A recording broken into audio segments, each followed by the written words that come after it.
ছাত্রলীগ কিন্তু আওয়ামী লীগের অঙ্গ সংগঠন না। ছাত্র রাজনীতি আসলে ছাত্রলীগের জন্ম কিন্তু আওয়ামী লীগের আগে। যখন ভাষা আন্দোলন জাতিপিতা শুরু করলেন, তিনি মনে করেন আমাদের ছাত্র সংগঠন একান্ত দরকার, তখন তিনি ছাত্রলীগ প্রতিষ্ঠা করলেন।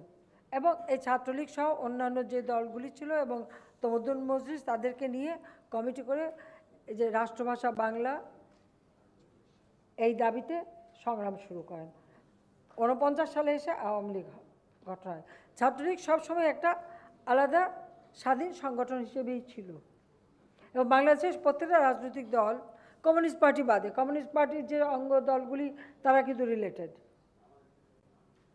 কিন্তু আওয়ামী লীগের থেকে ছাত্র সবসময়টা স্বতন্ত্র সংগঠন হিসেবেই ছিল। তবে হ্যাঁ, অবশ্যই এরা যেহেতু ছাত্র, তাদের গাইডলাইন দিতে হয়, তাদের নির্দেশ দেওয়া, এটা তো মূল দল দেবেই, কারণ এটা নীতি আদর্শের ব্যাপার। রাজনীতিটা জিয়াউর রহমান আসার পরে আসলে পলিটিক্সটা তো নষ্ট করার যে নষ্ট পলিটিক্স যেটা, সেটা তো আইয়ুব খান শুরু করে দিয়েছিল, আবার জিয়াউর রহমান এসে শুরু করলো একইভাবে, কারণ দুজনের ক্ষমতা দখলের চরিত্রটা একই রকম।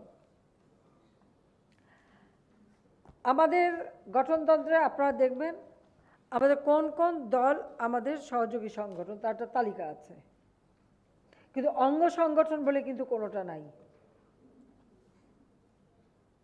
ছাত্রলীগ কিন্তু আওয়ামী লীগের অঙ্গ সংগঠন না।